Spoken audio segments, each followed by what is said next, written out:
আসসালামু আলাইকুম। আজ তৈরি করে দেখাবো মাছের কাবাব। আজকে আমি রুই মাছ দিয়ে বানিয়েছি। আপনারা চাইলে যে কোনো বড় মাছ বা কাটা ছাড়া সামুদ্রিক মাছ দিয়েও বানাতে পারবেন।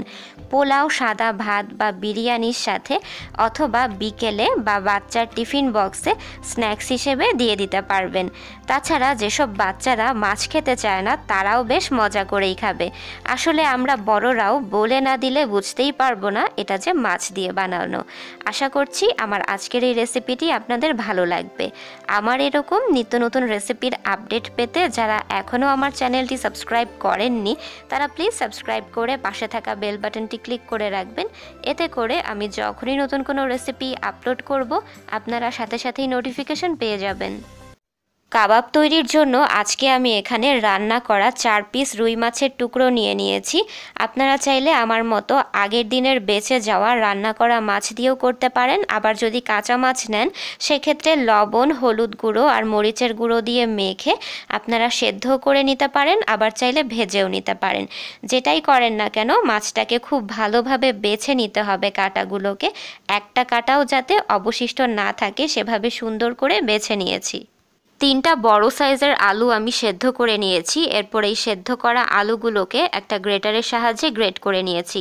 আর আমি আলুগুলোকে কিন্তু 80%-এর মতো সেদ্ধ করেছি, অর্থাৎ একদম পুরোপুরি সেদ্ধ করিনি। এভাবে একটু শক্ত শক্ত করে সেদ্ধ করে আলু যোগ করলে কাবাবগুলো ভাজার সময় আর খুলে যাবে না। 1 মুঠো করে পেঁয়াজের বেরেস্তা এবং ধনেপাতা কুচি দিয়ে দিচ্ছি, 2-3টা কাঁচামরিচ কুচি দিয়ে দিলাম। আর বাচ্চারা যদি খায় সেক্ষেত্রে ঝালের পরিমাণটা কমিয়ে দিতে হবে। আধা চা চামচ করে আদা বাটা, রসুন বাটা দিয়ে দিলাম। আধা চা চামচ গরম মশলা গুঁড়ো দিচ্ছি, এটা আমার হোমমেড মশলা, ডেসক্রিপশন বক্সে এর ভিডিও লিঙ্কটা পেয়ে যাবেন। আধা চা চামচ ধনিয়ার গুঁড়ো এবং আধা চা চামচ টালা জিরে গুঁড়ো দিয়ে দিচ্ছি। স্বাদ অনুযায়ী লবণ এবং কয়েক ফোঁটা লেবুর রস দিয়ে দিচ্ছি। তারপর এই সব কিছুকে একসাথে খুব ভালোভাবে চটকে মেখে নিব। আমার কাবাবের মিশ্রণটা একদমই তৈরি। এখন অন্যদিকে একটা বাটিতে আমি একটা ডিম ভেঙে নিয়েছি, এর ভেতরে সামান্য লবণ আর গোলমরিচের গুঁড়ো দিয়ে ফেটিয়ে একটা সাইডে সরিয়ে রাখছি। এখন কাবাবগুলোকে তৈরি করে নেবার পালা। এর জন্যে মিশ্রণ থেকে কিছুটা অংশ নিয়ে আমি হাতের সাহায্যে গোল গোল করে কাবাবগুলো তৈরি করে নিচ্ছি। এভাবে করে আমি প্রথমে কয়েকটা কাবাব তৈরি করে নিলাম।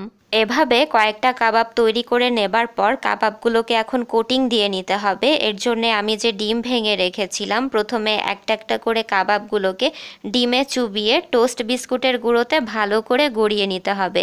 আপনারা চাইলে টোস্ট বিস্কুটের গুঁড়োর পরিবর্তে ব্রেড ক্রাম্বসও ব্যবহার করতে পারেন।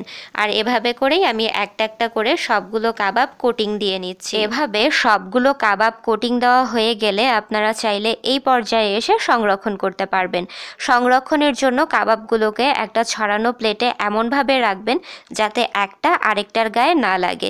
তারপর ডিপ ফ্রিজে 1 ঘন্টার জন্য রেখে দিবেন। 1 ঘন্টা পর যখন এগুলো জমে শক্ত হয়ে যাবে তখন এগুলোকে বের করে যে কোনো জিপলক ব্যাগ অথবা এয়ারটাইট বক্সে ভরে সংরক্ষণ করতে পারবেন 1 মাসের মতো।